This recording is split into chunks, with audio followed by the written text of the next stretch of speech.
Voici Catherine Hofstetter, présidente de McGowan Fence and Supply Company. L'entreprise a été fondée par son père en 1948. Elle fournit et installe des clôtures à des commerces, à des résidences et à des fermes de la région de Toronto. Petite, Catherine accompagnait son père sur les chantiers. À la mort de celui-ci, elle a pris la tête de l'entreprise familiale qui compte aujourd'hui 10 employés. Elle adore son travail, mais y rendre tous les jours représente un grand défi pour elle, parce qu'elle souffre d'arthrite rhumatoïde. Elle doit composer chaque jour avec la douleur. L'arthrite a bouleversé ma vie. Quand j'ai fait le point à 36 ans, j'avais des rêves, des aspirations et des attentes face à l'avenir. Mais ma vie est loin d'y correspondre aujourd'hui. Le docteur Solstern examine les mains d'une patiente et tâte chaque articulation pour détecter un gonflement articulaire. Il y a 20 ans, Catherine s'est assise ici en proie à une douleur terrible. À l'intérieur de 3 semaines, toutes ses articulations la faisaient terriblement souffrir et elle marchait difficilement. Le docteur Stern s'est intéressé à son cas et a établi son diagnostic.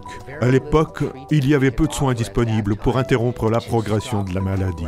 Nous pouvions offrir des médicaments antidouleurs, de la physiothérapie ou, comme nous l'avons fait pour Catherine, de fusionner les os du poignet. Mais c'était alors un diagnostic assez effrayant. La docteure Claire Bombardier est rhumatologue à un hôpital de Toronto, professeure en médecine et en rhumatologie à l'Université de Toronto, ainsi que chercheuse principale de renom mondial.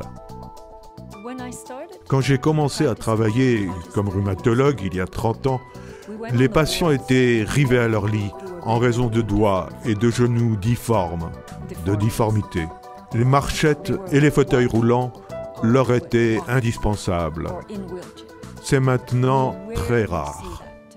Aujourd'hui, grâce à une technologie de pointe comme l'imagerie par rayon X et par ultrasons, les chercheurs peuvent voir que l'arthrite cause des dommages permanents aux articulations très tôt dans la maladie.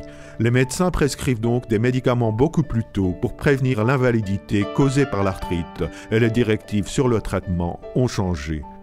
Alors que de plus en plus de gens souffrent de maladies de plus en plus chroniques, les médecins fournissent de plus en plus d'ordonnances et comme plusieurs de ces maladies durent toute la vie, une fois que les gens ont besoin des médicaments, la facture grimpe rapidement. Le marché des médicaments change. Il y a tellement de changements qu'il est très difficile pour les médecins, les patients et les payeurs de savoir ce qu'il faudrait utiliser. La Société canadienne de rhumatologie nous a délégué, à nous et à sa communauté, le soin de rédiger des directives pour l'arthrite rhumatoïde. Pendant 2 ans, nous avons regardé ce qui se faisait dans le monde et passé en revue les publications sur le sujet. Nos directives ont été publiées dans le journal de rhumatologie du mois d'août, donc très récemment. Claudie Stasiou comprend très bien le marché changeant des médicaments. Elle est présidente de la section québécoise de l'ACCAP, l'Association canadienne des compagnies d'assurance de personnes. Aujourd'hui, lorsqu'une réclamation est catastrophique, elle est 100 000, 200 000, mais souvent elle est 500 000, 600 000 $. On parle de coûts annuels et récurrents. Alors, dans le temps, on pouvait voir des médicaments pour cancer. Alors, les personnes arrivaient en traitement, phase terminale, ça pouvait durer quelques années. Puis tant mieux s'ils avaient accès aux médicaments. Mais aujourd'hui, la beauté des médicaments biologiques, c'est qu'elles maintiennent les personnes productives et ont une qualité de vie qu'elles peuvent travailler. Mais c'est récurrent. Quelqu'un doit s'asseoir et comparer le coût des médicaments à celui de l'invalidité. En tant que médecin, c'est très difficile à faire et je parlerai toujours pour mes patients. Pour Catherine, le meilleur traitement possible inclut la prise de médicaments biologiques, fabriqués à partir de micro-organismes vivants. Ils sont plus complexes à fabriquer, par conséquent, peuvent coûter très cher.